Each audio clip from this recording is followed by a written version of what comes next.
Bonjour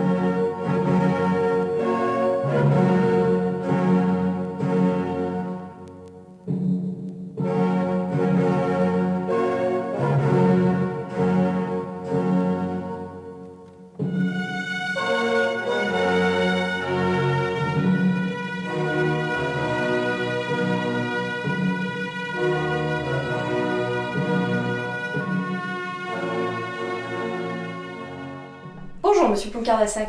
Bonjour Diane. Bonjour Monsieur Philippe. Bonjour Blandine. Bonjour Eric. Ça fait toujours plaisir, c'est dommage qu'on ne se voit pas plus souvent d'un mois à l'autre, parce que vraiment c'est un bol d'air. Tout à fait. Bon, eh bien je vous écoute. Première question. Que pensez-vous de la grève de la SNCF qui s'annonce ? Bon, ce que je pense de toutes les grèves, c'est que c'est scandaleux, parce qu'au lieu de s'attaquer aux responsables de la politique qui les dérange, à tort ou à raison, ils s'attaquent aux usagers qui, eux, travaillent, alors qu'eux ne travaillent pas. Donc c'est absolument scandaleux, quelle que soit leur raison, juste ou pas juste. S'ils ont quelque chose à dire, qu'ils aillent manifester devant le ministère de tutelle qui les concerne, tout simplement. Alors, bon, à propos de ça, il faut tout de même savoir que ces grèves de la SNCF, je crois pour l'année dernière, ça a coûté dans les 360 et des poussières heures de travail de la part des cheminots et autres de la SN qui travaillent à la SNCF. Mais on oublie de dire aussi, tous ceux qui n'ayant pas pu avoir leur train pour venir à leur travail, les entreprises ont perdu des heures de travail de leurs employés. Donc voilà, moi je suis contre le droit de grève. Les litiges sociaux doivent se régler par une juridiction spéciale. Point. Mais alors, donc vous n'êtes pas pour le droit de grève. Et bon, une négociation aujourd'hui dans un monde très libéralisé s'annonce quand même difficile pour les salariés. Cher ami, vous savez très bien que le point de départ du mal, c'est le libéralisme. D'accord, donc vous préconisez de créer quelle instance ? Des corporations finalement. C'est revenir aux corporations, tout simplement. Il y avait des litiges, bien entendu, à l'époque, mais ça se réglait à l'intérieur de la corporation, pour le bien général. Et c'est pour ça que la Révolution dite française, son premier acte a été de supprimer les corporations. Parce qu'ils voulaient créer, tout ça a été, mais il y a une intelligence diabolique derrière. Toutes ces lois qui ont été faites les unes après les autres, lois ou suppression de lois, pour arriver à la situation comme ça. Et dans le cadre de la SNCF, pourquoi les syndicats prennent en otage, comme vous dites, les usagers et ne pousseraient pas à une rébellion? Parce qu'à mon avis, c'est un jeu de rôle avec le pouvoir. Tout simplement. Fausse opposition. C'est comme dans les partis politiques, on crée un parti politique soi-disant opposé au système, mais en fait c'est une bonne garage. Vous avez besoin que je vous donne quelques noms. C'est vrai que quand on voit comment marche par exemple au sein des instances de l'Union Européenne, les syndicats, donc les syndicats représentés de manière européenne cette fois, notamment il y a un livre de Philippe Arondel sur le sujet. Il y a de telles collusions entre les syndicats et les patrons que, en fait, tout est très atténué une fois qu'on revient sur le terrain. Vous savez très bien que le patronat finance les syndicats. Donc vous faites votre petite musique, on vous laisse faire, mais que ça n'aille pas trop loin. Jeu de rôle. Retenez bien, jeu de rôle. Entendu. Question suivante. Nicolas Hulot recule sur l'interdiction à terme du Roundup de Monsanto et valide la mise sur le marché d'un nouveau pesticide encore plus redoutable, nommé le dicamba.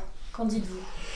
Bon, alors c'est très intéressant ça, parce que ça montre encore une fois que ce pouvoir qui nous occupe dit une chose et fait le contraire, parce que, bon, alors, petit rappel, il y a quelques mois, la Commission européenne a décidé de réautoriser pour 5 ans le Roundup. Et puis, M. Macron a montré ses petits biceps et a dit « Ah non, non, non, on ne va pas accepter ça, nous, on va le faire pour 3 ans. » Et puis, il y a eu le salon de l'agriculture, où le petit Macron est allé parader, où il s'est fait très fraîchement accueillir. Et curieusement, c'est après cela que un certain Nicolas Hulot dit que oui, peut-être que pour le glyphosate, donc le Roundup, il pourrait y avoir des exceptions. Donc voilà, tout simplement. Donc, alors, bon, Roundup ou pas Roundup, le problème c'est que Monsanto est en train de préparer un autre produit, et de ce que l'on en sait, bon, il faudrait avoir peut-être un peu plus d'études pour en être sûr, mais enfin, de ce qui est annoncé, c'est un produit qui, s'il est utilisé, ne permettra que les plantes issues de leurs propres produits, donc de Monsanto, OGM. Donc plus d'agriculture biologique. Donc c'est diabolique.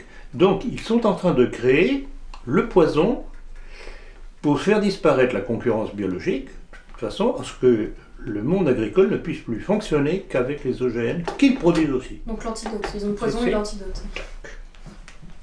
Ouais, ça. Ils verrouillent tout. D'où le projet de créer une structure dans les pays scandinaves, je crois que c'est en Norvège, où on met toutes les graines et les semences qui vont en fait disparaître. Oui, en réserve, je sais. Alors, ce que j'ai appris dernièrement, c'est qu'en Syrie aussi, il y avait un grenier spécial pour ça. Et puis, à cause de la guerre, ça a dû être évacué, je ne sais pas ce que c'est, où ça a été détruit, je ne sais pas, j'ai vu passer ça.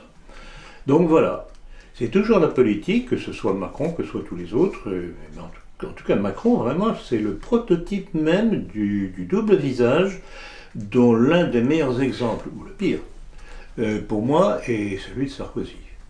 D'ailleurs, vous avez vu comment Sarkozy se rapproche maintenant de Macron, puisqu'il est allé, lui a pas apporté son soutien à un candidat de En Marche, etc., etc. Donc, c'est la même bande, la même mafia. Alors moi j'ai une autre question. Il y a 120 ans, Émile Zola publiait son J'accuse, visant à réhabiliter Dreyfus. Le CRIF a récemment publié un entretien dans lequel la mort suspecte du romancier est évoquée.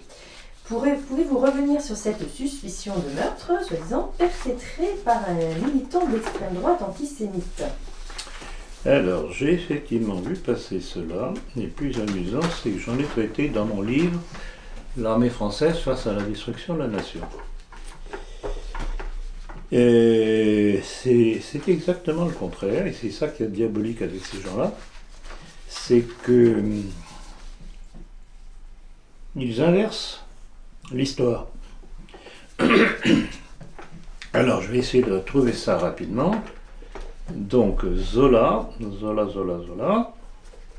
Alors, pour rappel, Zola, donc, était un écrivain, à un moment donné, comme beaucoup d'autres écrivains d'ailleurs de l'époque, ont été contactés par ceux qui poussaient à la révision du procès du capitaine Dreyfus, et le dit Dreyfus qui avait tout de même avoué ce qui lui était reproché. Tout de même retenir ça. Et donc, apparemment, Émile Zola a été acheté, il n'y a pas d'autre mot que cela. D'où son fameux J'accuse dans l'Aurore, à l'époque, pour dire J'accuse, voilà, et c'est ça qui a relancé la machine en vue de la révision du procès. Alors, le problème, on sait qu'il a touché de l'argent pour ça.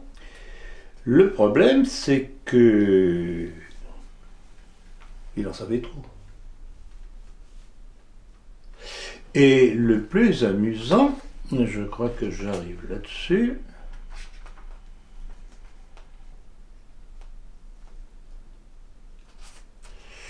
c'est tout dernièrement, enfin relativement dernièrement, un journaliste qui dit carrément que Zola a été, je dirais pas empoisonné, parce qu'il a été asphyxié par les fumées de cheminée, parce qu'on avait bouché sa cheminée. Et ouais, ça a été... Et ils disent pas du tout, et pourtant c'est un journal de gauche, je crois que c'est Libération qui a sorti ça. Donc voilà. Voilà le fond de l'histoire, c'est dans mon livre, documenté et tout, comme d'habitude, en principe. Comme quoi, c'est un mensonge flagrant. Mais celui qui a justement bouché la cheminée, le ramoneur qui aurait dit qu'en effet il avait sciemment empêché les évacuations normales des dioxydes de fumée, lui-même, il se revendiquait de quel groupe politique C'est ce que dit justement ce journaliste de Libération. Il dit que c'était des partisans de Dreyfus qui avaient fait ça, qui avaient commandité la chose. Ah. Commandité la chose. Mais est-ce que Émile Zola avait fait montre d'un retournement de situation? Est-ce que pourquoi Alors pourquoi tuer un apparemment, dealer très bonne question. Apparemment, il devenait peu sûr, pas remords, je ne sais pas, mais il devenait peu sûr. Il en savait trop. Il en savait trop. Est-ce C'est qu'il allait commencer à écrire exactement le terme. Il en savait trop. Donc, rappelez-vous un exemple plus proche de nous, l'histoire de l'assassinat de l'amiral Darlan, le jeune monarchiste Bonnier de la Chapelle, qui assassine l'amiral Darlan. Il n'y a même pas de procès parce qu'il est liquidé, je crois, 2 jours après. Ouais, supprime.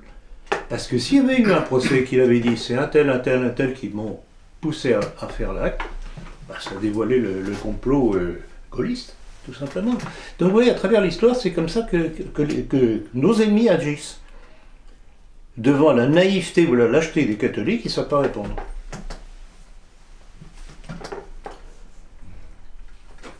Pour les prochaines fêtes de Sainte-Jeanne d'Arc à Orléans, la Jeanne, cette année, sera une métisse bénino-polonaise. Cette polémique a divisé les catholiques, d'autant que Philippe de Villiers invite cette Jeanne d'Arc métisse au Puy du Fou, comme invité d'honneur. Et il lui donnera même peut-être un rôle. Pouvez-vous revenir sur cette controverse? Je suppose qu'il lui donnera le rôle de Jeanne d'Arc alors à ce moment-là. C'est pour lui dire qu'il lui donnera peut-être un rôle. Bon, c'est pathétique. Et là encore, ça décrit ce qu'est cette droite, qui est absolument invertébrée, qui, pour paraître moderne, accepte toutes ces avancées, qui cherchent à détruire sciemment notre héritage. À la limite, je dirais, et les métis, ils auraient pu prendre une Martiniquaise, une Guadeloupéenne, quelqu'un de chez nous, quoi. Mais non, elle est bénino-polonaise. Ce n'est pas très sérieux, ça. Ça fait pas très C'est lorrain. français. Ça fait pas très Ça fait lorrain. pas très lorrain, non, franchement, très non, lorrain. ça fait pas très lorrain. Alors, je sais pas si vous avez vu, comme quoi la lâcheté, ça ne paye jamais. Vous avez vu que maintenant, il a des problèmes avec le ministère de la Culture, qui est en train de lui chercher des noises pour son spectacle du Puy du Fou. Pour limiter. Alors, à quoi ça sert qu'il ait baissé son froc? Je m'excuse, mesdemoiselles plutôt, de cette trivialité. Il a baissé son froc, et voilà. On ne se fait respecter que quand on est capable de mordre en retour. Puisqu'on en a parlé du Puy du Fou, est-ce que vous voulez justement revenir sur cet arrêté qui dit que il y a un nombre limité de participations possibles pour un bénévole? Oui, c'est ça, c'est ça, mais c'est pas là. Mais c'est un faux argument. Hein, c'est un faux argument, parce que alors les bénévoles, et les bénévoles du Puy du Fou, des Restos du Cœur, je sais pas quoi, et tous les autres. En fait, la France fonctionne du fait de la mauvaise gestion de l'État, grâce à des bénévoles qui se dévouent pour essayer de régler tant soit peu les problèmes que l'État crée. Tout. Est-ce que lorsqu'on pratique en État une maraude, on a le droit d'en faire que 8 soirs dans l'année, sachant que... Non, mais c'est maintenant qu'il se réveille, depuis les années que le Puy du Fou existe, c'est maintenant. Mais simplement, et rappelez-vous, je l'ai annoncé dernièrement, je crois que c'était dans la politique, que, y compris les écoles sous contrat, catholiques sous contrat, allaient passer à la moulinette à la lumière des valeurs de la République. Donc tout ce qui n'est pas vraiment conforme à la virgule près, vous allez voir. Alors, et attendez, il y a une chose que je voulais dire à ce sujet-là. Autre déclaration, je dirais, ignoble de Philippe de Villiers, c'est quand tout dernièrement encore, il a apporté son appui à Macron. Macron qui avait poussé dehors son frère, le général Philippe de Villiers. Il avait reçu. Pierre de Villiers, pardon. Pierre de Villiers. Macron avait reçu avec pas mal d'honneur le candidat Macron qui n'était pas. Oui, c'était avant les élections. Oui, Philippe de Villiers avait en effet accueilli Macron avant les élections en lui reconnaissant une certaine fibre monarchique. Oui, c'est ça, oui. Mais c'était électoraliste, ma chère. Et il avait dit beaucoup de bien. Oui, bien sûr. Les promesses n'engagent que ceux qui croient, disait un certain Pasqua. Qu'est-ce que ça coûte? Mais alors aujourd'hui, quelle est justement la position de Philippe de Villiers vis-à-vis de Macron? Il continue de le soutenir? Écoutez, je n'en sais rien, parce que cette histoire du Puy de Fou est toute récente, ça doit dater, je crois, de 48 heures, ou quelque chose dans ce genre-là. Oui, on en est à la mi-mars. Donc c'est tout récent, on va voir. On va voir ce qu'il a réellement dans le pantalon. Oui. Pour en revenir sur la Jeanne d'Arc, c'est une volonté de détruire notre histoire, notre culture, et ça me fait également penser, que dirait-on d'une Anne Frank noire? Exactement, je crois qu'on en avait discuté. Ou une Anne Frank catholique. Catholique. Et je crois que j'avais donné un autre exemple aussi, si on faisait un truc sur Nelson Mandela, blanc.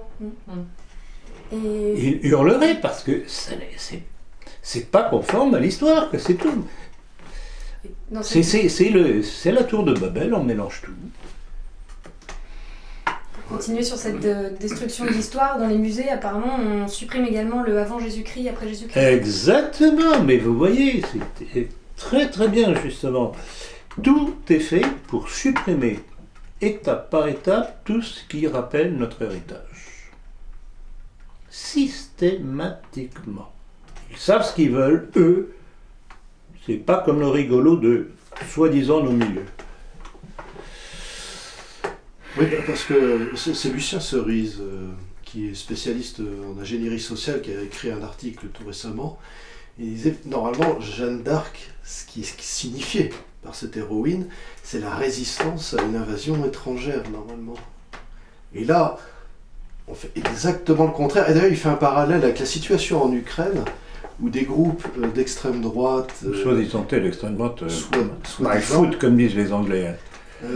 Pour résister à l'agression russe, et alors qu'ils sont pour vraiment la défense de la race blanche, sa seule présence sur le territoire ukrainien, mais voulant se servir de l'Union européenne, de l'OTAN, etc., contre la Russie, sont maintenant les fervents défenseurs de l'installation de camps de migrants sur le sol ukrainien.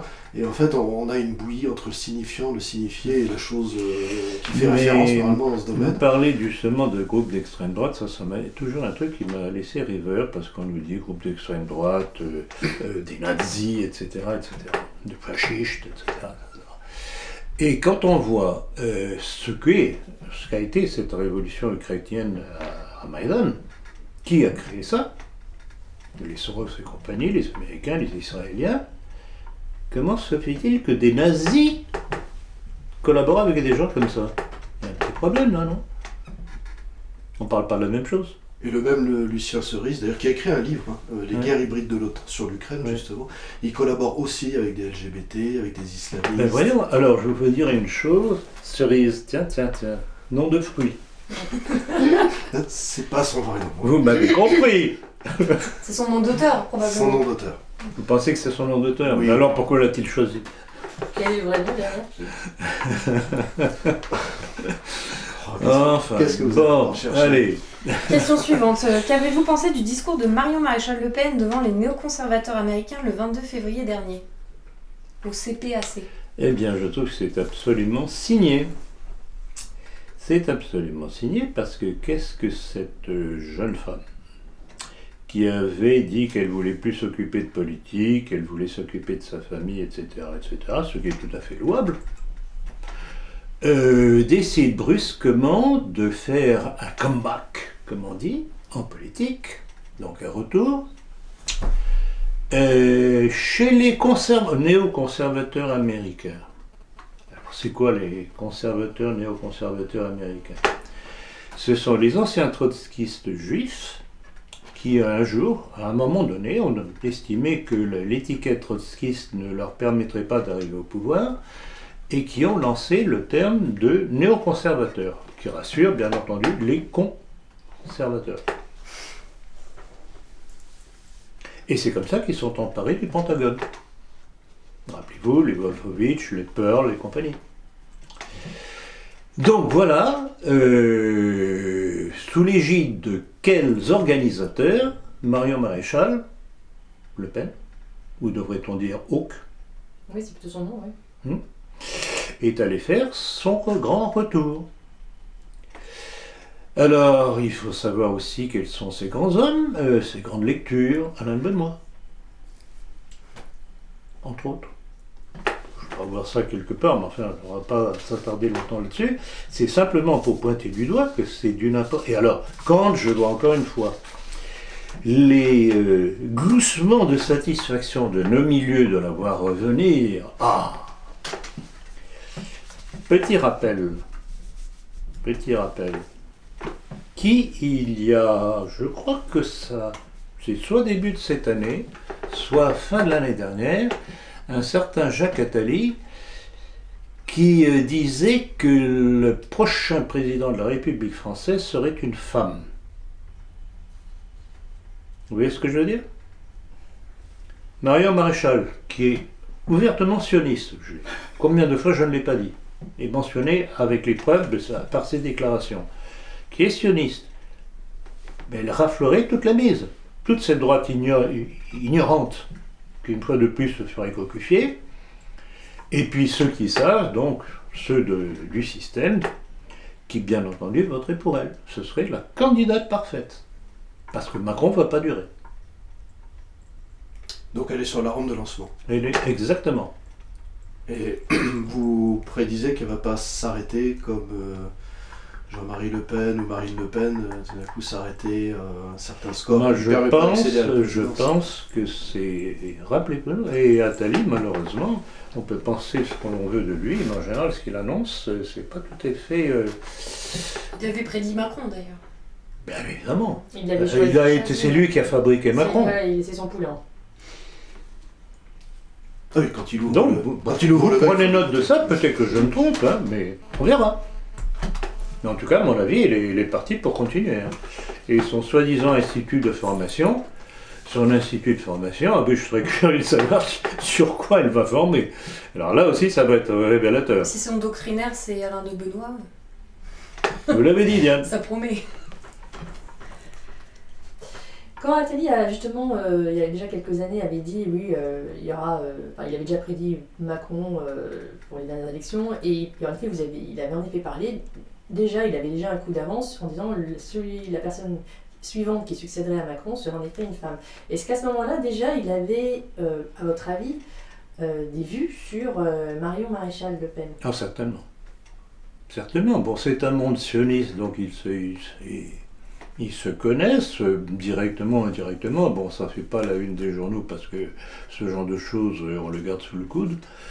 Mais il n'y a pas d'autre explication. Pourquoi voulez-vous qu'ils disent que le prochain président de la République va être une femme? Et à part Marion Maréchal, qui pourriez-vous voir? Ça se fabrique rapidement, un président. Regardez Macron.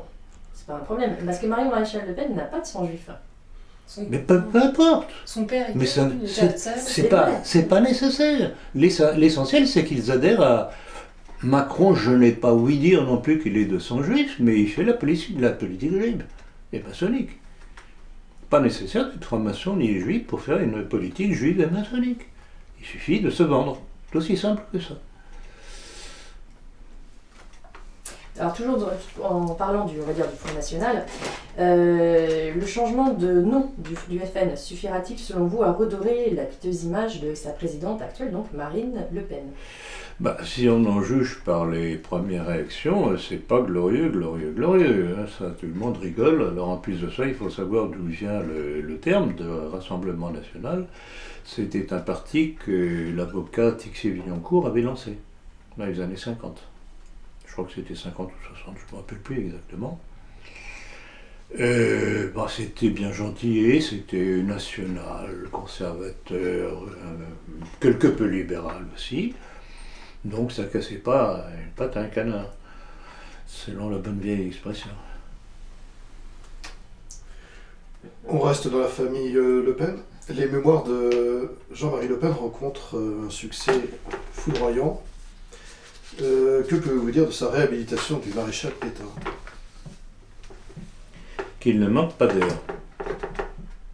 Il ne manque pas d'air. Alors, il faut tout de même rappeler un petit peu les choses, c'est que pendant tout un temps, jusqu'après les années 80 à peu près, quand il a commencé la dédiabolisation du mouvement, donc c'est pas Marine qui a commencé la dédiabolisation, c'est le papa. Alors qu'il allait fleurir personnellement la tombe du maréchal, il a arrêté. Et puis, j'en parle d'ailleurs dans mon livre Le nationalisme français, entre autres. C'est Le Pen qui, à partir d'un certain moment, s'est proclamé Le Pen, seul héritier du gaullisme. Il n'y a pas un petit problème? Il n'y a pas un petit problème? Alors, maintenant, il vient faire l'apologie de Philippe Pétain. Bon. Mais il se rend compte d'une chose, c'est que le seul public qui existe, c'est cette espèce de droite nostalgique, il n'y a pas d'autre terme, nostalgique, et la démarche d'un certain Henri de Lesquen est la même. N'ayant pas d'autre public, il se rabattent vers cette espèce de droite nationale, quelque peu, disent-ils, nationaliste, etc., pour avoir un public. C'est tout. Donc là, il ment parce qu'il ne peut pas à la fois défendre le maréchal Pétain et se dire seul héritier du gaullisme, ça ne colle absolument pas. Alors, je voudrais rappeler une chose, c'est dans mon livre, parce que je crois que sur tous les sujets, je suis en train de verrouiller tous les sujets par un livre, ou deux. Dans mon livre Histoire d'une trahison, je raconte tout de même quelques petites étapes de M. Jean-Marie Le Pen, dont la fameuse cuvée de champagne Veuve Poignée, réservée aux bars homosexuels, enfin gays, trans, etc., etc.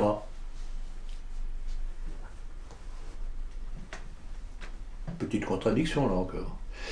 Et qui va-t-il choisir comme parrain pour sa fille Marine Le Pen? Proxénète. Un proxénète. Tout ça, c'est dans mon livre L'histoire d'une trahison. Et alors, l'histoire de...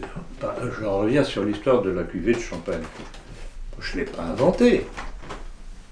C'est successivement, aujourd'hui en France, Le Parisien, j'ai piqué l'information dans ces journaux, je l'ai publié, nous l'avons publié dans La Politique. Au moment des élections de 2007, le Canard enchaîné y est revenu. Or, aucun de ces 4 organes, à commencer par nous, avec La Politique, n'avont été poursuivis par Le Pen pour mensonge, diffamation, etc. Donc voilà le personnage. Alors, vous connaissez, il y a une vieille formule qui dit que les hommes écrivent leur mémoire pour se justifier et les femmes pour se venger. Intéressant.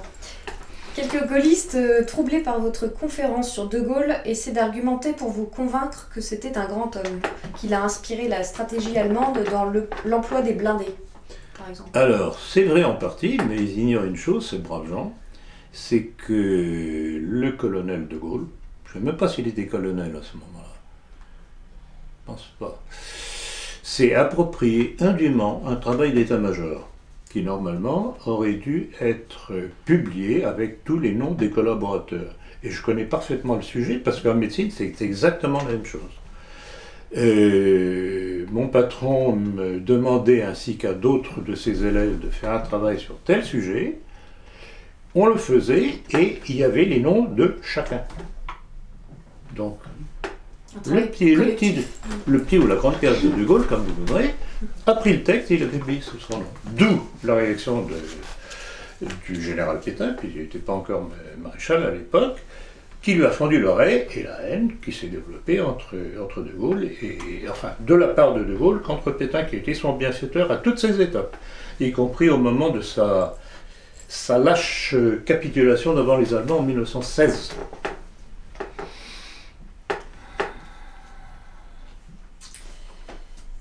Alors, autre sujet qui avait déjà été évoqué dans votre précédente conférence, il est étrange qu'Égalité et Réconciliation mettent autant de temps à publier les conférences de leurs invités.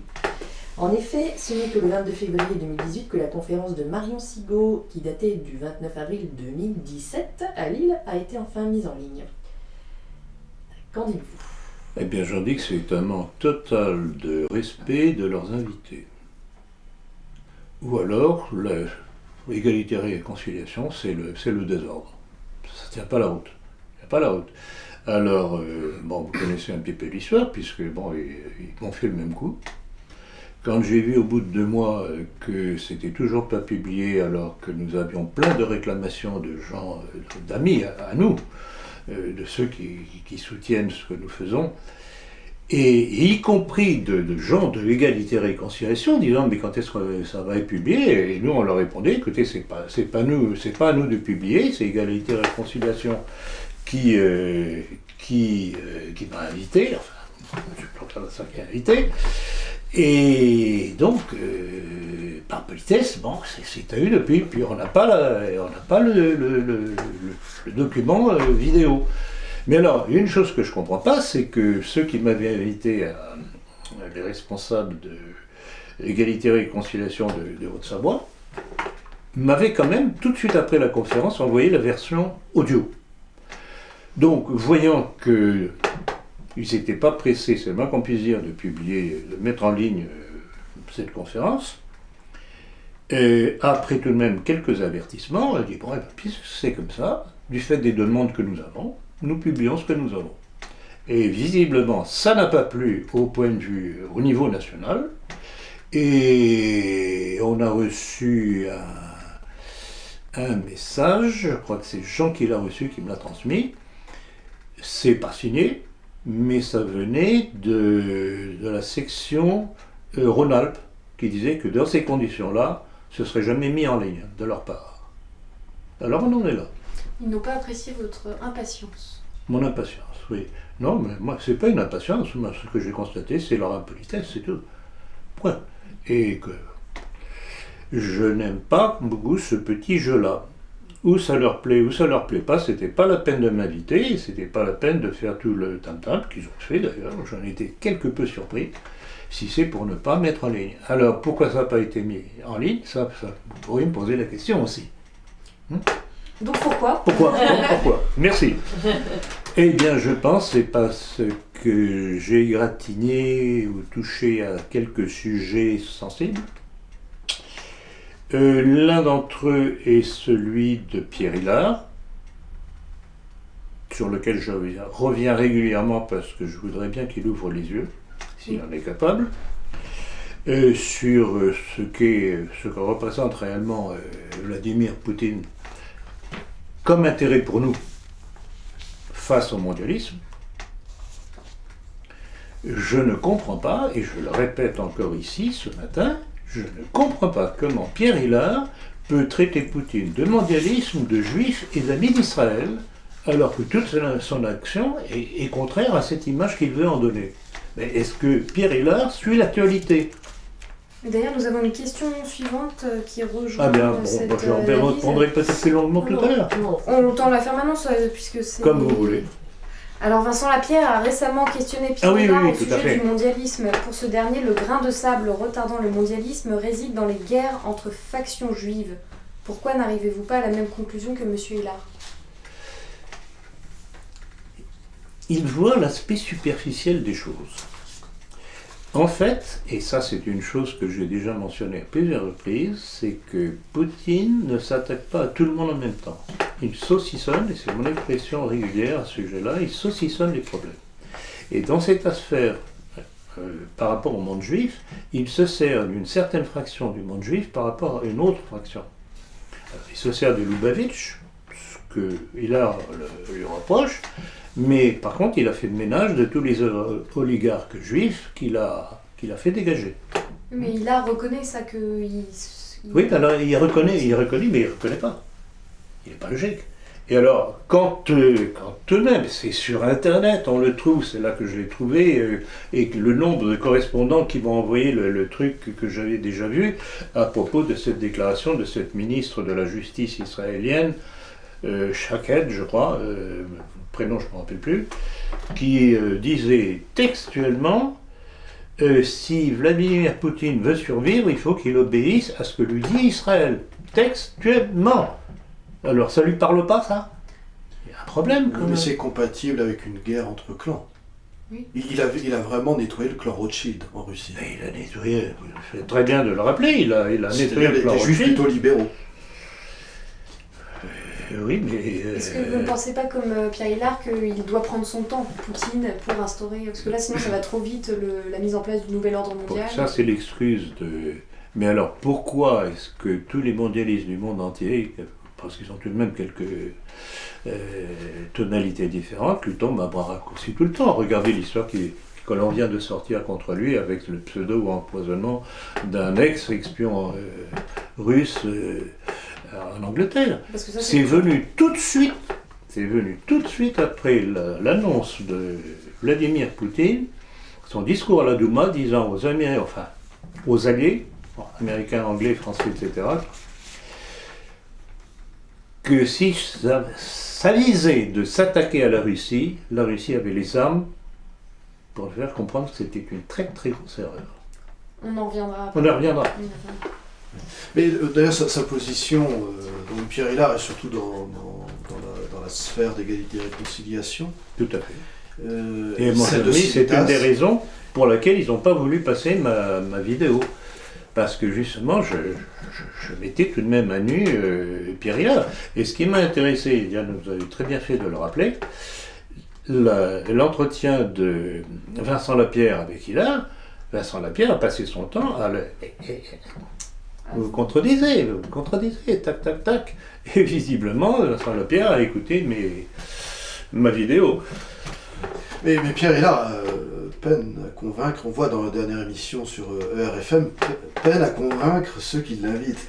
Et Il y a eu... pendant tout l'entretien, on sent qu'ils ont du mal à accepter ce qu'il dit. Exactement. Et alors, le nombre d'internautes qui ont dit, mais écoutez, mais ça tient pas la route, j'ai entendu justement cet entretien avec Vincent Lapierre, et c'est pas la route, vous avez raison, etc. Il écoute très intéressé, mais ils ont du mal à être convaincus. Il emploie le terme planétarien. Alors, justement, Mondialiste. Diane, on en a parlé dernièrement à ce sujet-là, il oppose mondialisme à planétarien. Ça veut dire quoi, planétarien? Ça veut rien dire. Ça n'existe pas dans le dictionnaire, et franchement, je suis incapable de dire ce que ça voudrait dire. Qui est relatif aux planètes. Mais planète, alors, il ça va où? On est dans les étoiles, là. Ça veut rien dire. Or, parler pour ne rien dire, c'est perdre son temps. Henri de Lesquen relance son projet de Parti national libéral.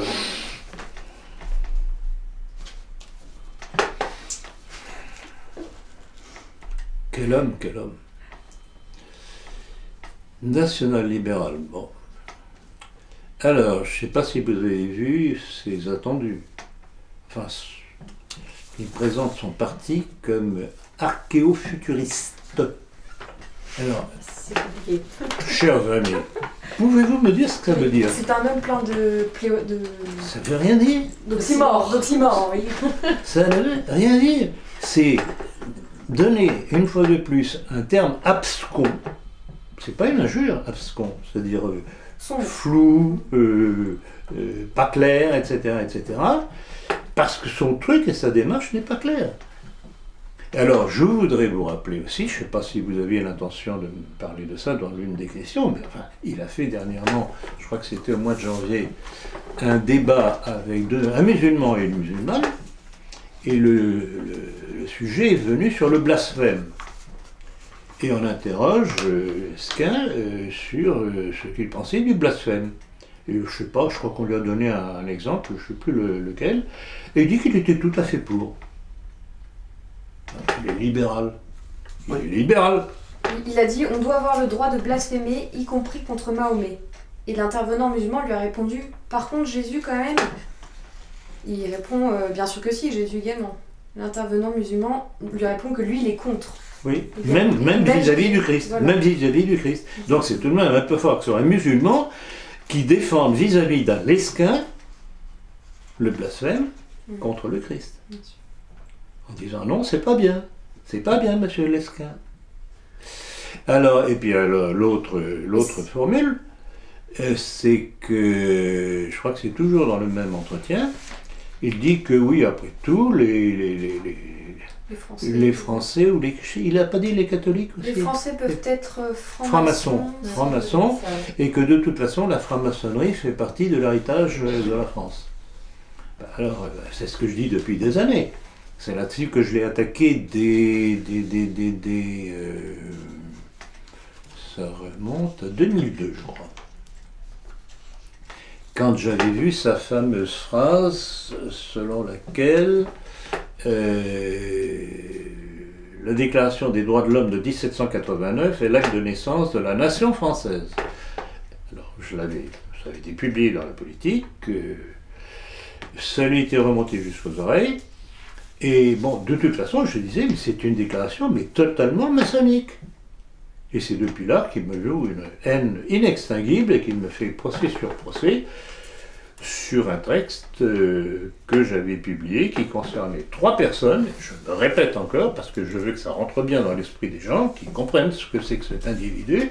Il a coupé ma phrase où il y avait 3 noms par le sien pour faire croire que c'était lui qui était concerné par ma phrase. Or, aucun des 3 qui étaient concernés par ma phrase ne m'a fait procès. Lui m'a fait un procès et il a gagné.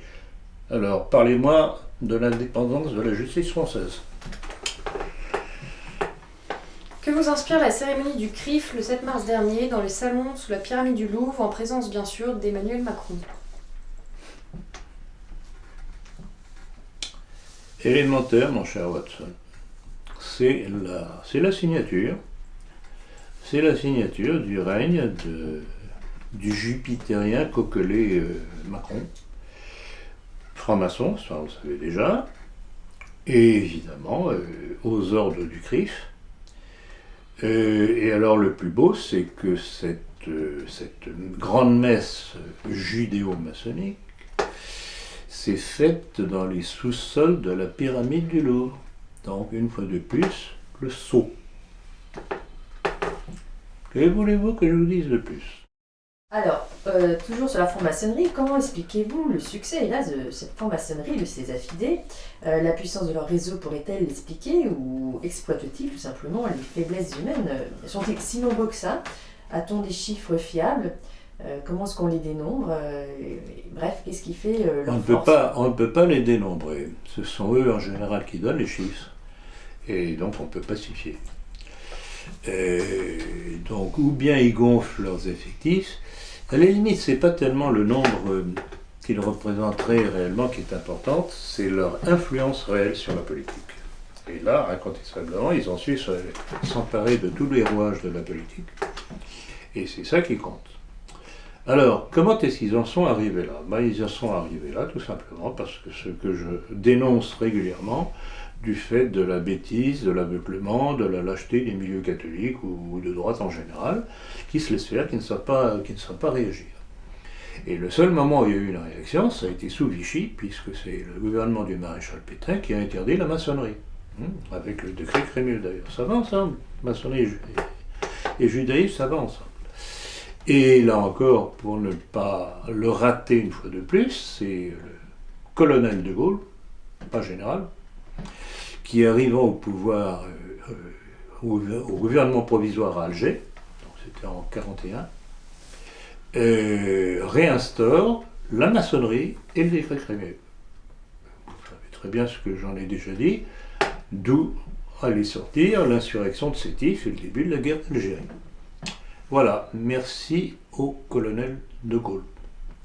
On a l'impression justement que leur aisance en politique, dans toute leur action en tout cas, est aussi due au fait qu'en face il n'y a pas de contre-pouvoir, sachant que le contre-pouvoir devrait avant tout arriver peut-être par l'Église. Vous vous rappelez ma trilogie, si j'ose dire, infiltration, neutralisation, déviation. c'est comme ça, ils ont très bien compris que la première chose à faire, c'était d'investir l'Église. Donc, ils l'ont neutralisé. Infiltration, neutralisation, déviation. D'où l'attitude de l'Église aujourd'hui par rapport au judaïsme, avec le décret notamment de Nostra Aetate. Il n'y a plus de peuple déicide, etc., etc., etc. Donc c'est toujours la même chose, et si l'Église a tenu bon, je dirais jusqu'à Pie X, après ça a été la descente. Pie XI a favorisé finalement la maçonnerie. Rappelez-vous la condamnation de l'Action française, qui était un très gros coup dur contre la réaction en France. L'abandon des Cristeros au Mexique. Ça, c'était gravissime. Et son attitude vis-à-vis du Troisième Reich. Alors, il y a la faute des deux, ça j'en parle dans mon livre Bonaparte, Hitler, Poutine, j'en parle dans le chapitre consacré à Hitler. Il y a eu la faute des deux. Mais enfin, le point de départ, ça a été le bouquin de Rosenberg, le mythe du XXe siècle, qui n'a pas plu du tout à Pie XI. Et au lieu de... Parce qu'il y avait de bons contacts, puisqu'il y a eu un concordat entre le Troisième Reich et Rome. Il y a eu un concordat, qui existe toujours d'ailleurs, il faut le savoir, entre l'Allemagne et le Vatican.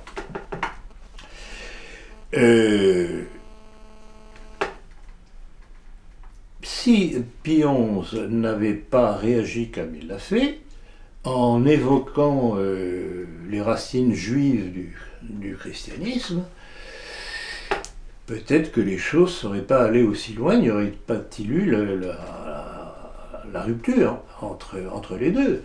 Si bien les deux ont mal joué, et ça a été préjudiciable pour tout le monde, et surtout pour la suite, et nous en vivons les conséquences. Donc voilà. Donc Pie XI, pour moi, ça a été le début de la fin. Pie XII, que beaucoup dans nos milieux encensent, etc., et je retiens notamment qu'il encensait la Société des Nations, c'est-à-dire l'ancêtre de l'ONU. Et l'ONU Ça manquait un petit peu de vision, ou alors vraiment c'était de la vile diplomatie, mais qui ne sert à rien. Et finalement, il a lâché sur tout. Donc voilà, et puis on en est arrivé à comment il s'appelle déjà, Jean 23. Tac, tac, tac, tac, tac. Et le seul qui a essayé de relever les choses dans l'Église, c'est ce malheureux Benoît XVI. Benoît XVI, et rappelez-vous comment ça s'est terminé, ils l'ont poussé dehors.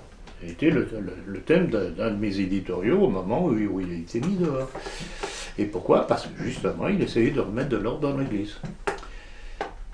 Voilà, vous savez, l'histoire est simple, mais il faut savoir regarder les éléments que l'on peut avoir en main et en tirer les conclusions. Quand on apprend un jour je crois que c'était le 1er janvier 2013, que la Banque d'Italie refuse désormais les transactions avec la Banque Vaticane, Évidemment, c'est pas. qu'à quelques jours de là, on apprend la démission de Benoît XVI, et qu'immédiatement après, on apprend que la Banque d'Italie rétablit les contacts avec la Banque Vaticane. Si vous n'avez pas compris, j'essaierai de vous faire un dessin. Bon, Benoît XVI est toujours vivant, hein, il n'a pas tellement... Mais non, donc c'était pas une question de maladie, etc. Non, mais je veux dire, il pourrait aujourd'hui avoir la parole libre. Pourquoi est-ce qu'il n'écrit pas ou ne diffuse pas ou ne fait pas savoir justement les dessous de l'affaire, maintenant qu'il n'est plus officiellement... Bonne réflexion, Blandine, je ne sais pas. Je ne sais pas, probablement c'est que, bon, il a estimé que pour le bien de l'Église, s'il parlait maintenant, ce serait nuisible pour l'Église, je sais pas. Je pense que c'est une faute d'appréciation, parce qu'à un moment donné, il faut savoir casser la baraque. Un de vos correspondants musulmans vous a écrit que vous ne saviez pas de quoi vous parliez au sujet de l'islam comme création juive. Que pouvez-vous lui répondre? Je lui réponds très modestement, très humblement, que effectivement je ne suis pas un spécialiste de l'islam, mais qu'il y a tout de même un certain nombre de faits qui me sautent aux yeux, que je leur demande de regarder. D'ailleurs, justement, conférence de Genève, j'avais évoqué le problème et je l'avais dit très gentiment en plus de ça, et j'avais même comparé certains musulmans à certains catholiques, les musulmans comprenant mieux le problème du mondialisme et de ce qu'il y a derrière par rapport aux catholiques. Bon. Et alors, ce que je disais, c'est que ce que l'on sait historiquement, c'est quoi? Mahomet a été le serviteur du grand rabbin de Médine ou de Médine, bon. Qu'il a épousé une juive, Khadija. Et alors, autre élément, mais palpable, il y a 3 livres à ce sujet-là, le premier d'entre eux est celui qui est le plus clair, Rasoir. On dit tout de suite, Rasoir, c'est pas du tout pour dénigrer l'auteur, il a fait un travail de bénédictin, il a comparé les textes de la sourate avec des textes judaïques. Voulez-vous m'expliquer, je parle à ce musulman, voulez-vous m'expliquer pourquoi c'est du copier-coller? Et à quoi a servi l'islam depuis lors, depuis sa création? Ça a servi d'arme de guerre contre le catholicisme qui naissait au bénéfice du judaïsme. Et ça dure jusqu'à aujourd'hui. Et rappelez-vous le mot de ce rabbin que j'ai cité dans une de mes conférences, ce rabbin disant froidement, oui, pour nous, l'islam c'est notre balai contre les chrétiens. Le balai d'Israël. Le balai d'Israël. Donc qu'est-ce que vous voulez de plus? Donc je dis très gentiment à ce musulman, regardez. Vous avez Faites ce que vous voulez. là le nom en tête de ce... Anna Zacharias.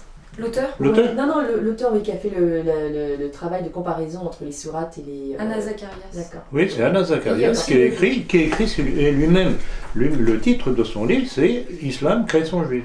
D'accord, ok. Il y a aussi les ouvrages du Père Marie Galès. Pierre Marie Gallet et aussi en partie les ouvrages d'Étienne Couvert.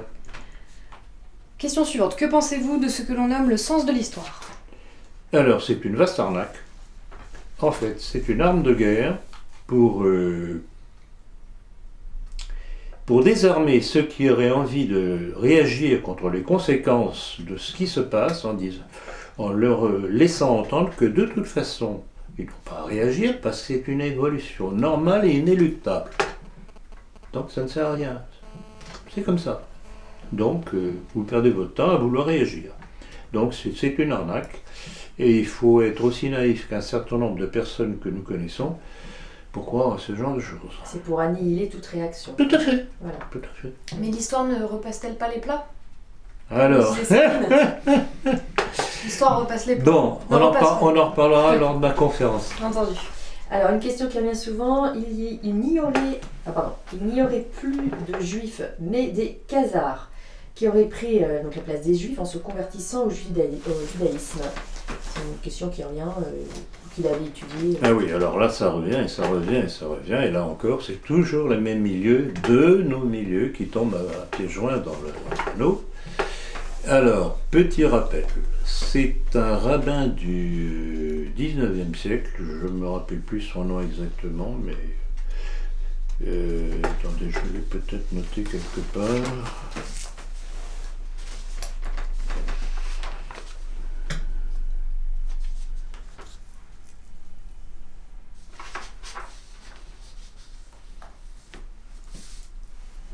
Oui, c'est un rabbin, Isaac Baer Levinson, qui non, c'est même 18e siècle, qui en 1738 a lancé l'affaire de la théorie des khazars. Alors, la théorie des khazars, donc ce serait dans l'occasion de l'arrivée de juifs dans la région, qu'ils auraient converti les khazars au judaïsme. Ça, c'est la thèse khazare. Donc, il n'y aurait plus de juifs, il n'y aurait plus que des khazars. Magnifique, il n'y a pas de complot maçonnique, etc., etc. Or, j'ai répondu à cela dans ma conférence La guerre des mondes, donc il n'y a que ça y rapporter parce que je donnais tous les éléments pour démontrer que ce n'étaient pas les khazars qui s'étaient convertis au judaïsme, mais que c'était les Juifs qui, progressivement, s'étaient emparés de la Khazarie, en avaient éliminé le roi et ses habitants, et qui de ce fait étaient devenus les nouveaux Khazars. Mais c'était toujours des Juifs. Terminé.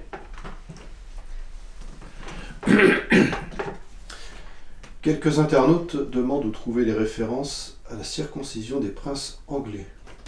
Que pouvez-vous leur donner comme indication? Eh bien, qu'ils aillent sur Internet, puisque c'est sur Internet que je l'ai trouvé. Je n'ai pas la référence avec moi, là, mais simple exemple. Donc ils sont. Vous pensez vraiment En tout cas, c'est ce que j'ai vu sur Internet. Très bien. Et en plus de ça, je ne sais plus qui m'avait transmis ça, mais un de mes je ne dirais pas des centaines, mais des dizaines de correspondants qui nous alimentent tous les jours. Alors évidemment, on contrôle les informations. Quand on voit que c'est publié sur Internet avec une référence, que voulez-vous, on va pas gâcher notre plaisir. En parlant de circoncision, est-ce que la circoncision des musulmans proviendrait de Mais Blandine, mais voilà. Et alors, autre comparaison, la main de Fatma. Je me rappelle l'année dernière, à mon hôtel, je rentre un jour en fin d'après-midi et je vois une magnifique affiche comme ça qui était placardée. Et d'ailleurs, je l'ai revue dans tous les magasins du coin. Il y avait une exposition du judaïsme avec tous les symboles, etc. Et que ne vois-je pas? La main de Fatma. Voilà encore un judaïsme dans la religion musulmane. Donc, cette exposition du judaïsme revendiquait la main que nous connaissons sous le nom de main de Fatma.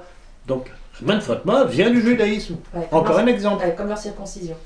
Mais ce qu'il y a surtout d'essentiel, de points communs entre le judaïsme et l'islam, l'absence de clergé, l'absence de sacrifice, l'absence d'incarnation et l'absence de trinité. Bravo. C'est quand même un autre point, c'est encore beaucoup plus central que des éléments de rituels un peu symboliques, marginaux. Quoi. Mais je crois aussi que je crois que ça s'appelle la taqiyya, le fait de louvoyer, de feindre, enfin de mentir, provient aussi des juifs. Mais ça, je sais pas si les musulmans en sont conscients. Non, ils n'en sont pas conscients, c'est évident. Sauf si on leur dit attention, faites attention, vous êtes utilisés. Et c'est ce que j'essaye de leur dire, vous êtes utilisés par vos propres ennemis. Et vous n'en êtes même pas conscients. Israël a voulu instaurer un impôt contre les églises à Jérusalem. Un commentaire? Contrairement à ce qu'on pourrait croire, c'est pas une question de gros sous. Bon, c'est aussi une question de gros sous, bien entendu, parce que c'est toujours une question de gros sous avec eux, aussi. Mais c'est surtout essayer de pousser dehors les chrétiens, comme ils le font avec les musulmans, avec les Palestiniens. Simplement. Bon, ça n'a pas marché parce que les autorités religieuses catholiques de Jérusalem ont décidé de fermer les lieux saints.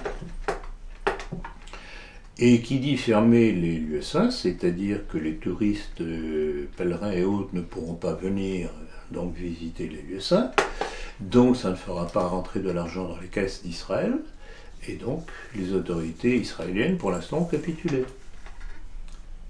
Donc voilà comment on peut retourner la situation. Bon, au moins ils ont réagi sur place. Ouais. Alors toujours dans les questions du monde, qui concernent le monde. Les médias s'inquiètent de ce qu'il y aurait, selon les organisations juives, une forte hausse des actes antisémites aux États-Unis qui serait en hausse de 57% en un an. Serait, bien sûr. Donc, bref, qu'en pensez-vous? Alors, je pense qu'il y a deux choses. Il y a la réalité. En partie, c'est vrai, parce que quand on voit un certain nombre de blogs américains, c'est tout de même quelque peu antisémite. Et puis, sans doute, des agressions aussi qui vont avec. Il est évident que les Américains, comme certains Français qui ne sont pas complètement obtus, se rendent compte de plus en plus du poids du monde juif sur leur politique et des conséquences que cela, ne serait-ce que sur leur plan économique. Puis ce sont toujours les mêmes qui gagnent, les riches qui s'enrichissent et les moins riches qui s'appauvrissent. Alors, ça finit par tout de même par provoquer une réaction et c'est de tout temps la même chose. Donc il y a cet élément-là. Et puis il y a aussi l'autre élément, c'est que comme en France, les instances juives montent en épingle ce genre de réaction, en disant oh là là, c'est épouvantable, il faut faire des lois pour réprimer. C'est ce que vient d'obtenir le CRIF en France, avec la déclaration de Macron contre les fake news, pour faire taire les commentaires qui peuvent être dérangeants pour le pouvoir et puis ceux qui sont derrière le pouvoir. Voilà. Lors des élections législatives italiennes, les partis populistes eurosceptiques contestataires l'ont emporté. Alors, aucun parti n'a remporté la majorité absolue. Le pays s'attend donc à vivre plusieurs semaines de blocage politique. Quelle analyse faites-vous de cette rébellion du peuple italien ? Je trouve que c'est une très bonne chose. Je souhaiterais que les Français soient capables d'en faire autant, ce qui n'est pas le cas, puisqu'ils en foncé tête baissée après avoir accepté la politique immigrationniste de Sarkozy et de Hollande. Ils n'ont pas compris qu'avec Macron, appuyé par Jacques Attali,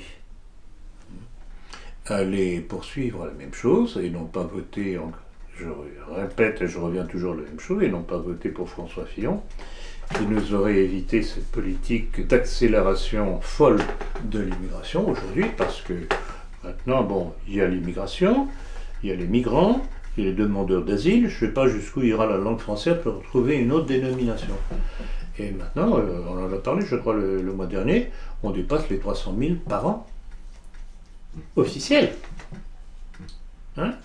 Et la pompe Afrique que cela constitue aux dépens des intérêts des plus pauvres des Français. Pourquoi est-ce que ce sont les retraités qui doivent payer la note ? Parce qu'il faut trouver de l'argent pour financer les constructions de bâtiments pour accueillir les migrants, etc. etc. Donc voilà. Alors c'est une saine réaction du peuple italien C'est une saine réaction du peuple italien, et alors je ne sais pas si vous allez en parler tout à l'heure, mais il y a eu un article de Jérôme Bourbon, directeur de Rivarol, qui moquait cette réaction en disant de toute façon ça ne servira à rien. Donc la révolution ne passera pas par les Oui, la révolution, parce qu'elle va passer par lui et Rivarol, peut-être. Il ne faut pas rigoler quand même. Quand les peuples commencent à réagir, c'est déjà ça. Ce qui risque de manquer aux Italiens, c'est une petite poignée d'hommes sachant exactement ce qu'ils veulent et qui utilisent cette réaction populaire qui n'est pas organisée, mais qui est saine, pour pouvoir aller plus loin. Et c'est ça que nous visons ici en France.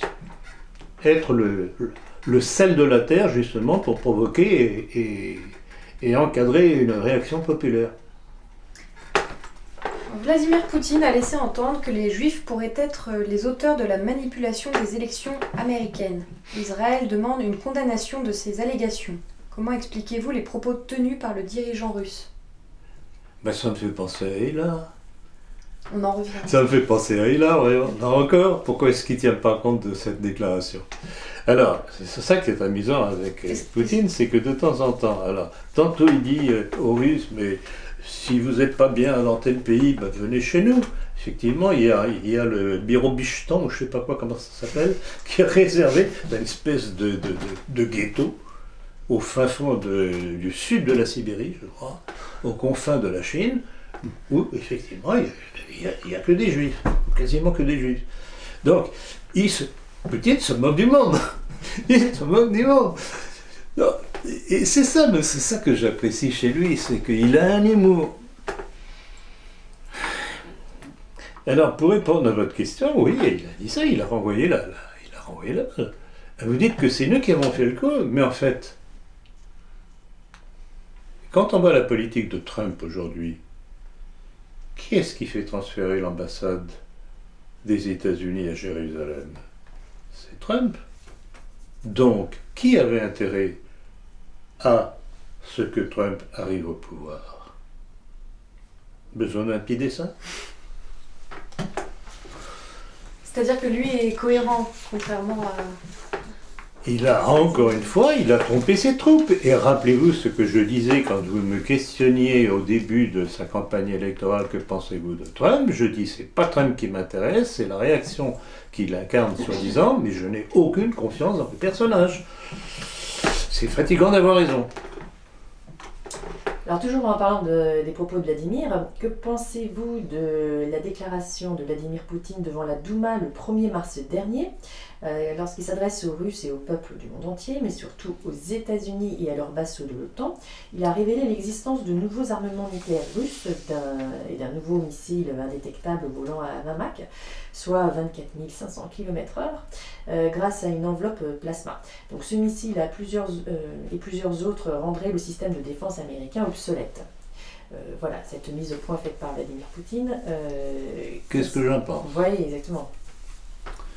Eh bien, j'en pense qu'il a voulu mettre tout simplement en garde les Américains et ses alliés, ou ses vassaux plutôt, dont la France, devant toute tentative d'attaque de la Russie, puisque vous savez que déjà ça avait commencé avec Obama, mais ça s'est considérablement aggravé avec Trump. L'envoi de troupes, de matériel, à la frontière occidentale, mais pas simplement occidentale de la Russie, et il est évident qu'il suffit d'une étincelle en Ukraine pour que l'OTAN, qui est entre les mains des Américains, décide d'intervenir. Et c'est comme ça que commencent les guerres mondiales. Donc ce que Vladimir Poutine a voulu leur faire comprendre, c'est écoutez, faites attention. Si vous jouez ce petit jeu-là, vous allez vers votre destruction. Alors peut-être que vous allez nous porter des coups sévères, mais on peut vous porter des coups encore plus sévères. C'est ça que ça veut dire. Donc en fait, il a mis le parapluie envers une troisième guerre mondiale que les Américains et ce qu'il y a derrière les Américains voudraient bien, parce que pour eux, c'est le seul moyen éventuel de maintenir leur pouvoir sur le monde. Et leur dollar. Et leur dollar, évidemment, le système économique et économico-politique de l'Amérique sioniste. Parce que, et ça, rappelez-vous, c'est une des choses que j'ai perçues depuis longtemps et que je répète, la politique de dédollarisation lancée par Vladimir Poutine avec les pays du BRICS, n'admettant plus que les échanges soient payés en dollars, ben c'est la fin du dollar à terme. Donc c'est la fin de leur pouvoir économique. Et ça, ils le comprennent très très bien, tous les autres de l'autre côté, et pour eux, le seul moyen d'en sortir, puisqu'ils ne veulent en aucun cas d'accord avec les Russes, c'est tout de même curieux, tout de même, les Russes, puisque M. Hillard nous dit que Poutine est mondialiste, ben entre mondialistes, ils devraient s'entendre, non? En même temps, les Américains sont au courant avec leur service de renseignement qu'il y a cette nouvelle arme russe. Enfin, ils sont déjà au courant. Oui, mais bon alors, sont-ils au courant? Peut-être pas nécessairement, d'une part, mais ce que Vladimir Poutine a voulu, c'est prendre à témoin les opinions publiques. Voilà, davantage, oui. Ils ne sont pas au courant. Et c'est pour ça que le Royaume-Uni, l'Angleterre et les États-Unis, se sentant acculés, ont accusé la Russie d'avoir empoisonné l'ex-espion russe Sergei Skripal. Exactement, bravo Diane, tout à fait ça. C'est tout de même curieux, cette coïncidence entre la déclaration de Vladimir Poutine à la Douma, annonçant ces nouvelles armes apparemment imparables, et cette levée de bouclier mondiale, comme s'il y avait un petit chef d'orchestre qui dit ta ta ta ta ta ta. Voilà. Et cette histoire n'est pas claire du tout. Et les Russes ont très bien répondu en disant ben, d'accord, mais alors là, ce que nous vous proposons, c'est une comité d'enquête mixte. On voudrait connaître quelles sont les caractéristiques de ce gaz qui a soi-disant empoisonné ou tenté d'empoisonner ces gens. Donc, et là, les Anglais, enfin Theresa May, ça m'a l'air d'une drôle celle-là encore. Theresa May, au lieu d'accepter, ce qui est logique, c'est normal, mais non, désigne nommément la Russie, et c'est au point que l'ambassadeur de Russie à l'ONU a dit on est passé de la présomption d'innocence à la présomption de culpabilité. Tout est là. Ouais, on a pu sentir des tensions qui assez rapidement détectables. Et ils ne savent pas quoi faire. Trop rapidement. Ils ne savent pas faire. Face au maître d'échecs et judoka Poutine, ils ne savent pas quoi faire. En plus de ça, en Syrie, ils ont tout de même s'il y a encore des petits noyaux de résistance, ils se rendent bien compte qu'ils ont perdu la face et ils ont perdu la main en Syrie. Si on regarde en termes de vision d'avenir, les Américains finissent leur retour sur investissement de 1945, plan Marshall et compagnie, alors que les jeunes de l'Est, Chinois et Russes, ils ont des ambitions genre la route de la soie. Tout à fait. Oui. Et alors ce que Hillard ne comprend pas, c'est qu'en fait, et Poutine et les Chinois et ceux qui tournent autour d'eux, ils ne veulent pas créer un autre mondialisme. Ils veulent un monde multipolaire, où chacun fait ce qu'il veut chez lui. Hein? Mais je ne vois pas du tout Poutine se soumettre aux Chinois ou les Chinois se soumettre à Poutine. Chacun maître chez lui. Point. C'est notre position. Vous ne pensez pas qu'ils veulent une mainmise sur l'Europe? Si l'Europe continue à être comme ça aux ordres des États-Unis, ça pourrait bien arriver. Et rappelez-vous la question que j'ai lancée il n'y a pas tellement longtemps. Si jamais, du fait du développement et de l'imprudence des États-Unis et de ses vassaux, se décidaient à attaquer la Russie, que la Russie répondait durement et en arrivait à envahir l'Europe pour dire bon, maintenant vous cessez de nous emmerder, et je posais la question, y aura-t-il une résistance comme quand il y a eu l'invasion des Allemands pour se lever contre l'occupant russe? Et il y en aura, faites-moi confiance, il y en aura. Toujours des crétins pour marcher dans ce genre d'histoire. Un des facteurs de tension, c'est que la vache à lait marshallienne, maintenant, c'est une carcasse qui n'a même plus de chair. Quoi. Ils arrivent tout au bout, non, c'est vrai, ils arrivent au bout du processus. Et alors, ils ont encore la puissance, mais ils n'ont plus rien après. Donc ils vont peut-être se dire c'est le moment d'appuyer sur le bouton, quoi. En même temps, pour l'instant, cette vache à lait s'est transformée en planche à billets, que ce soit de la Fed, ou que ce alors soit là, en plus de ça, que ce soit notre banque européenne. C'est la dette américaine, mais c'est effarant. Oui, mais nous, toutes les dettes, on va dire. Toutes les dettes, pas qu'américaines, mais parce que tout le monde est sur le même modèle. Mais c'est le nouveau nom du plan Marshall, je dirais. Et c'est comme ça qu'on va dire que l'Occident englobe quelques pays. Voilà, donc moi je persiste et je signe. J'ai dit que si on n'avait pas Poutine, on serait dans le sang drap. Les médias ne cessent de pleurer sur les morts civiles lors de la reconquête des quartiers de la Ghouta à proximité de Damas, l'un des derniers fiefs rebelles soutenus par les États-Unis. Qu'en est-il réellement? Bon, je n'y suis pas allé. Je ne peux pas dire le contraire. Mais ça me rappelle étrangement tout le cinéma qu'on nous a joué au moment de la reconquête d'Alep. Et je me rappellerai toujours, et je l'avais signalé, je crois, dans un entretien dans la politique, on nous avait montré les photos d'un hôpital détruit, entre parenthèses, soi-disant par les troupes de Bachar el-Assad ou les Rébus. Et puis un journaliste qui est compilant les documents d'Internet a montré que cette photo d'un hôpital à Alep, détruit soi-disant par les Syriens ou par les Russes, ou conjointement, en fait c'était un hôpital de Gaza, détruit par les Israéliens. Alors, quand on a ce genre de nouvelles, et c'est éprouvé, que voulez-vous que je vous dise quand on voit les pleureux se dire « Ah, les malheureux civils !» Alors, il n'y a que des victimes civiles, vous avez remarqué. On ne vous parle que de victimes civiles. Et les terroristes, ils sont où? Ils sont immortels. C'est la manipulation par l'image. Et ça, voilà, c'est la manipulation par l'image, et le bon peuple, c'est toujours la même chose, que ce soit pour l'avortement, que ce soit pour l'euthanasie, que ce soit pour ses problèmes politiques, etc. Il leur faut faire pleurer dans les chaumières. Hein? Alors, on construit comme ça une image d'un affreux Bachar el-Assad, bien entendu, d'un affreux Poutine avec lequel il n'est pas possible de s'entendre, Bon, bientôt il aura une petite moustache qui va pousser, une petite mèche qui va se mettre sur le front, et on sera prêt pour accepter une troisième guerre mondiale. C'est aussi simple que ça. La Corée du Nord se rapproche de plus en plus de celle du Sud, n'est-ce pas surprenant? Oui, à première vue c'est surprenant. C'est surprenant.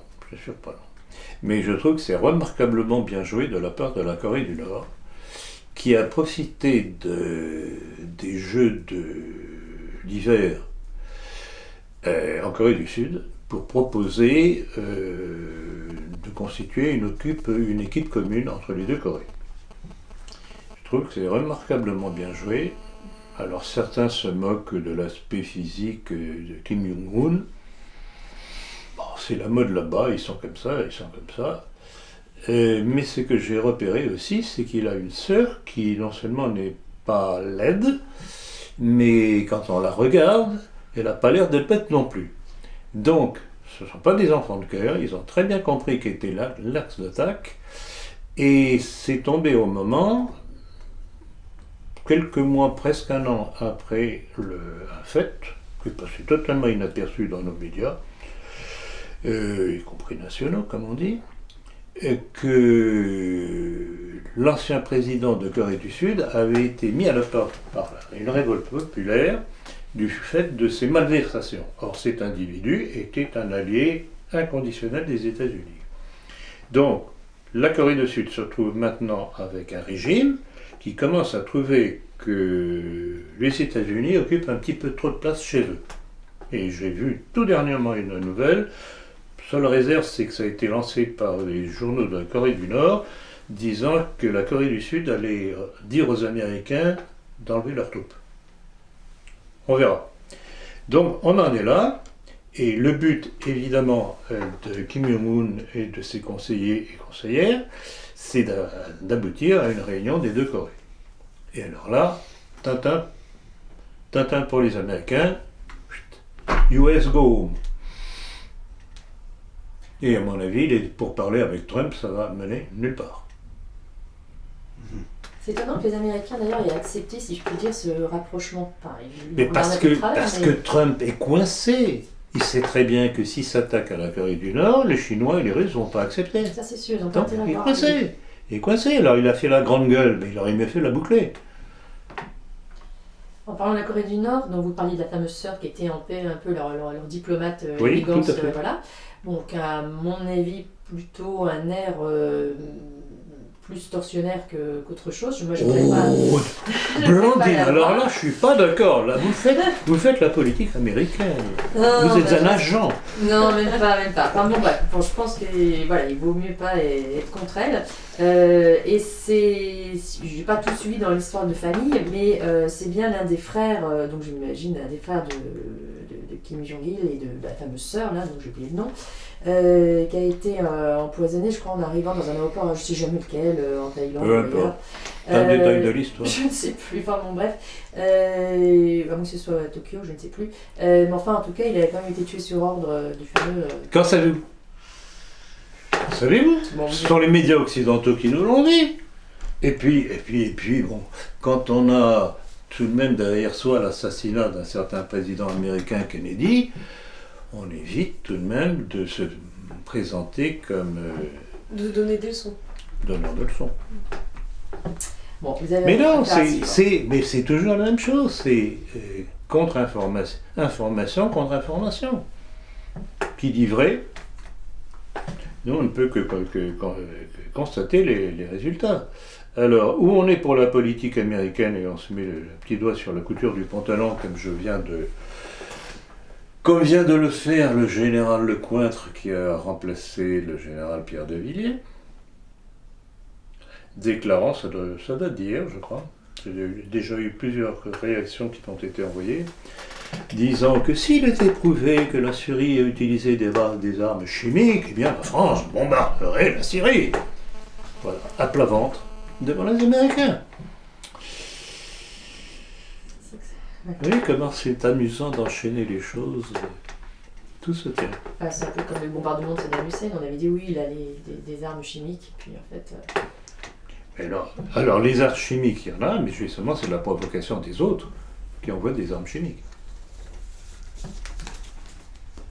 Soutenues par ces armes chimiques, elles viennent d'où? Un petit rappel historique quand même.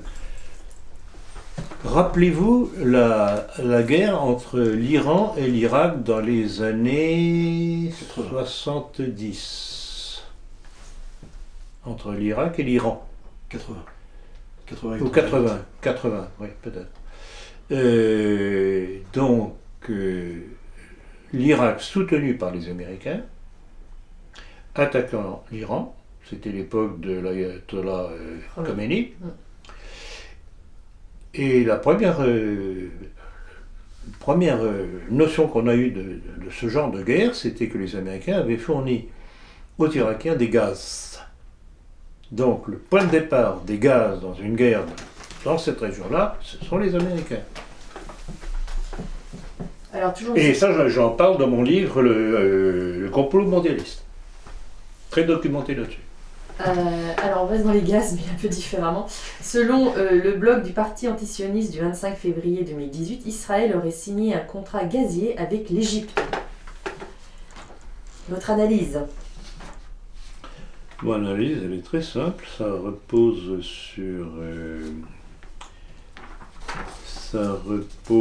sur des données que j'ai trouvées sur Internet.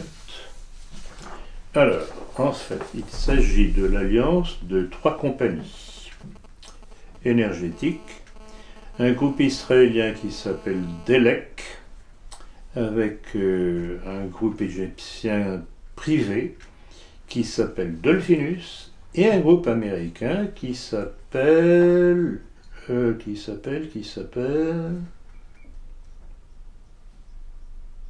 Noble Energy. Noble, c'est très bien, une énergie noble, mais c'est rassurant. Bon, alors, le problème, pourquoi pas, vous me direz pourquoi pas, qu'y a-t-il de répréhensible à cela? Oui, le problème, c'est que ce gaz, il va y en avoir pour tout de même 12 milliards d'euros de fourniture à l'Égypte. C'est que ce gaz est pompé sur des sites offshore qui s'appellent Léviathan et Tamar, donc qui sont des sites exploités par les Israéliens, mais au large de la Palestine. Donc, ils volent les Palestiniens. CQFD. Que font les Palestiniens justement pour, d'un point de vue gouvernemental, arriver à faire opposition? Ils peuvent pas, ils sont verrouillés, ils ont tout le monde contre eux. La seule chose, c'est... Là, c'est évidemment la politique très apparemment ambiguë de Poutine. Comment se fait-il qu'ils ne soutiennent pas davantage les Palestiniens? Alors, il soutient, sans soutenir, mais il soutient au travers du Hezbollah et de l'Iran. Et de l'Iran. Donc c'est un soutien indirect qui ne saute pas aux yeux, mais qui est certain. Pourquoi croyez-vous que l'aviation syrienne a abattu... la défense syrienne a abattu 4 avions, non pas simplement un avion israélien dernièrement? C'est pas venu par hasard, ce sont des armes russes. Et ça, l'Iran est certainement équipé de ce genre d'armes. Le Hezbollah libanais, probablement aussi. Et rappelez-vous ce qui s'était passé en 2016, quand Israël avait cru faire une promenade de santé en envahissant le Liban. Ils ont bombardé les villes libanaises, mais le Hezbollah n'a pas cédé. Et Israël est obligé de rentrer dans ces quartiers. Donc, c'est un jeu très subtil, mortifère, incontestablement mortifère, très subtil, et chacun a peur d'aller trop loin.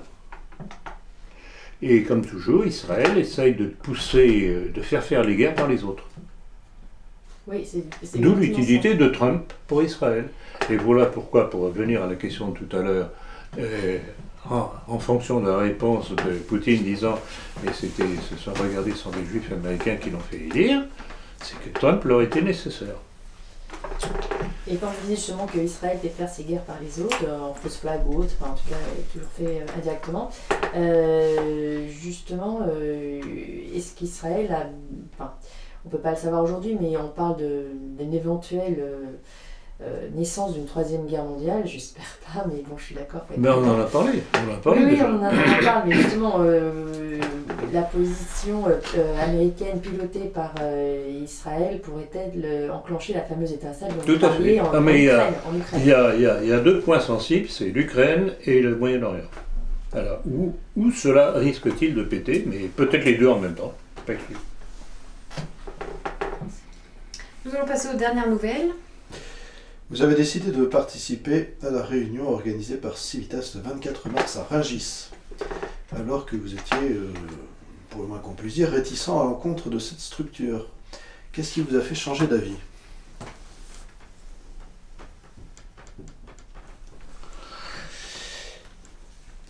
Ce qui m'a fait changer d'avis, c'est que en fait, j'ai voulu me rendre compte de visu en acceptant quelle serait la réaction. Puisque c'est intitulé « Fait du pays réel », que j'estime tout de même faire partie avec mes amis dont vous êtes du pays réel, je me suis dit, eh oui, et pourquoi pas ? On va voir. Et comme dans le même temps, depuis plusieurs années, chaque fois qu'il y a une manifestation de Civitas, nous recevons l'annonce, donc on est sur les listes, donc je pouvais me dire que oui, pourquoi pas. Donc je me suis dit, oui, ça vaut la peine de voir ce qui va en sortir. Donc on prend contact, on reçoit les documents à remplir, etc. On renvoie le chèque qu'ils nous remplit, etc., etc. Et puis, dans le même temps, je demandais à avoir un temps de parole. Et le contact que notre chère amie Diane avait pu avoir avec, je pense, la secrétaire de Civitas, lui disant que oui, que tout ce que je désirais était accordé. Quand, quelque temps après, je téléphone... j'écris un mail à Alain Escada pour lui dire, alors pour le temps de parole, combien de temps puis-je disposer? Il me dit, ah mais il n'en est pas question, la clôture des interventions, c'est depuis novembre, etc., il n'en est pas question. Je dis, bah tiens, curieux, parce que quand on me répond que tous mes désirs sont acceptés, pour moi, ça colle de source que le temps de parole que je demandais était accepté aussi. C'est curieux. Et je lui disais en plus, j'espère au moins que vous allez annoncer ma présence. Toujours pas. Toujours rien. Toujours pas. Alors il veut jouer ce petit jeu-là, il a la trouille. C'est carrément, il a la trouille. Parce que, évidemment, parmi les autres, il y a plein de gens que j'ai épinglés calmement, en me basant sur leurs propres textes ou déclarations, en leur disant ça ne colle pas.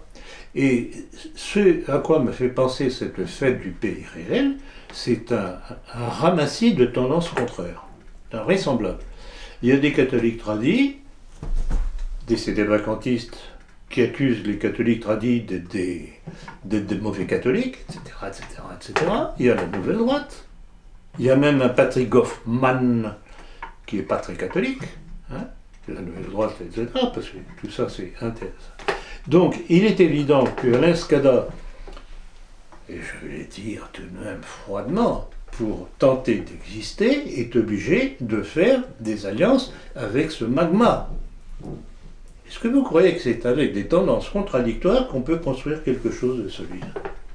Et justement, ne craignez-vous pas, puisque la fête était présentée comme étant dans un esprit unitaire, ne craignez-vous pas d'être dans cet esprit unitaire et être... Oui, mais Diane, je crois que je viens d'y répondre, oui, puisque ce sont des tendances divergentes. Oui, mais en y participant. Ils représentent des tendances divergentes.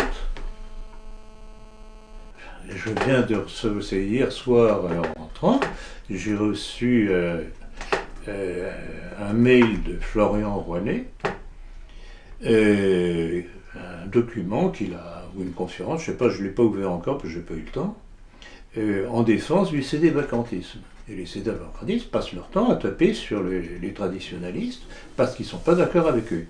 Et alors, je crois qu'on en parlait tout à l'heure, il paraît qu'ils se réunissent en séminaire, mais ces séminaristes, ils vont être ordonnés par qui puisqu'ils n'ont pas d'évêque pour les... Il y a quelque chose qui déraille là.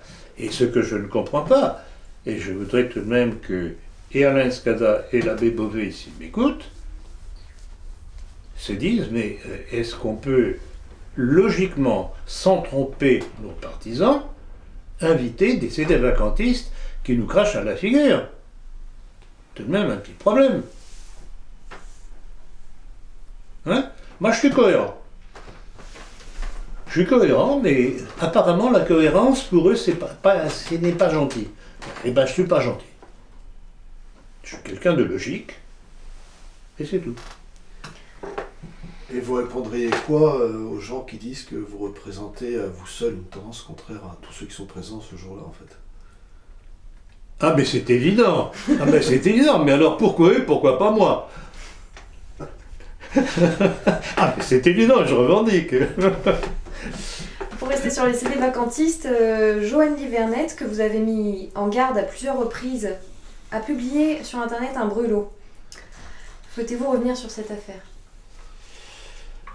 Un brûlot sur vous, en fait. Oui, C'est ça, oui. Bon. Vous attaquez sur Effectivement, internet. elle m'a attaqué tout de même tellement vilainement qu'il faut tout de même que je réponde. Bon, j'ai déjà répondu dans le communiqué qui a été publié, et je dois dire qu'à part 2 ou 3 au maximum, tous les autres commentaires ont été favorables. Alors, le problème, c'est que, bon, j'ai bien connu ce garçon-là, puisque lui qui est venu me chercher il y a quelques années maintenant, il habitait Toulon, je pense qu'il habite toujours Toulon, et il me proposait de faire des entretiens. Bon, j'ai accepté.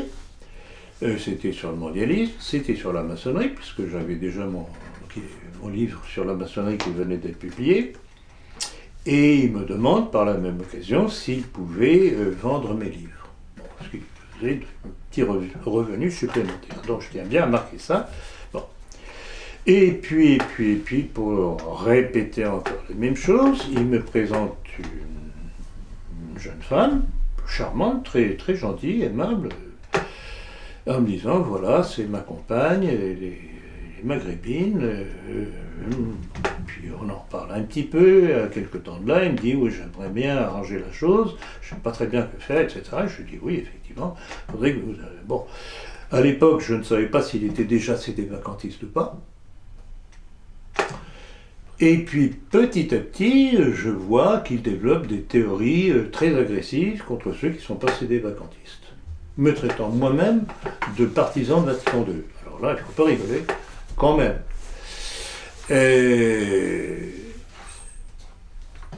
Bon, alors je me mets à dire, mais enfin, du calme, faut pas raconter des histoires, vous vous présentez comme plus pur que pur, il faudrait peut-être commencer par régler votre propre problème personnel, hein, au lieu de donner des leçons à tout le monde. Bon, ça c'est un volet. L'autre volet, c'est quand j'ai constaté que, comme avec Florian Rouanet, qui maintenant est collé avec lui, c'est des vacantistes maintenant, ces deux individus, après avoir fait un petit parcours avec moi, se servaient de mes textes pour créer leur personnage. Je n'ai rien du tout contre le fait qu'ils créent leur personnage, mais qu'ils le créent avec leur propre production. Et que s'ils veulent utiliser mes textes, qu'ils aient au moins l'honnêteté intellectuelle de donner leurs sources, ce que fait un historien normal, honnête. Bon, voilà, ce qu'ils n'ont pas fait, c'est pour ça que je suis tombé dessus. Il n'a pas aimé, je comprends, humainement parlant, je comprends qu'il n'ait pas aimé. Surtout quand je tombe dessus sur quelqu'un, c'est assez clair et démonstratif. Et alors, ce qui est amusant, je crois que c'est vous, Diane, qui m'avez fait remarquer, dans sa réponse, c'est très amusant.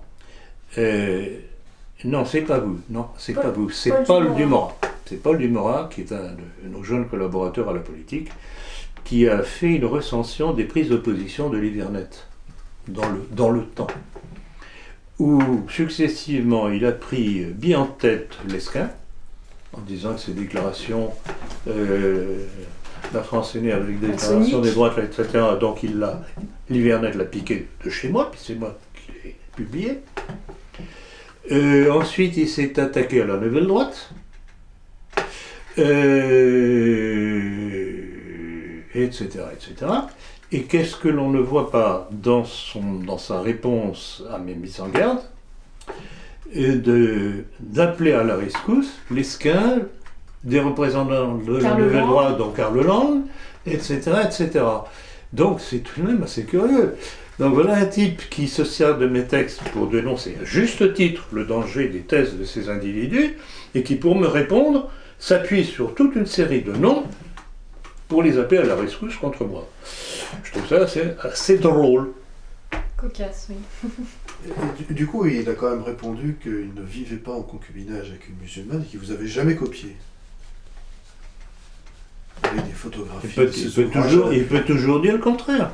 C'est parole contre parole. Est-ce que les sédévacantistes ont des confesseurs? J'imagine que oui. Ils ont...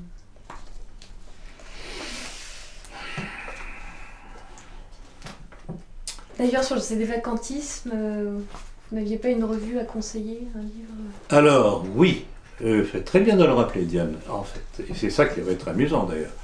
C'est que les moines du sel de la terre, les dominicains d'Avrilé, ils viennent de publier un texte que je n'ai pas, je crois que vous m'avez dit que vous l'aviez, mais je vais aller le leur prendre à Rungis, à moins qu'on nous empêche de rentrer.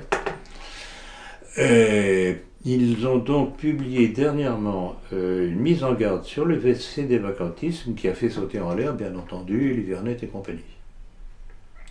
Donc voilà. Vous voyez ce méli-mélo de public qui va être à Rungis, entre les dominicains d'Avrilé qui mettent en garde contre le sédévacantisme, les sédévacantistes qui hurlent que c'est pas bien du tout, que c'est pas gentil, nanana. Bon, on va s'amuser un petit peu, quoi. Puis vous au milieu de tout ça. Et moi au milieu de tout ça. Nous au milieu de tout ça, tout de même. Ça va pas être triste. Bon, c'est tout? Nous avons terminé. On va terminer. Ah, c'est dommage, ça me prend goût. Eh bien, merci Monsieur Ploncarassac. Merci Diane. Merci Blandine. Ploncarassac. Merci Eric. Et puis au mois prochain. Au mois prochain. S'il n'y a pas la Troisième Guerre mondiale. Ah, Ah non, Pas les peut-être bonnes pas. valeurs.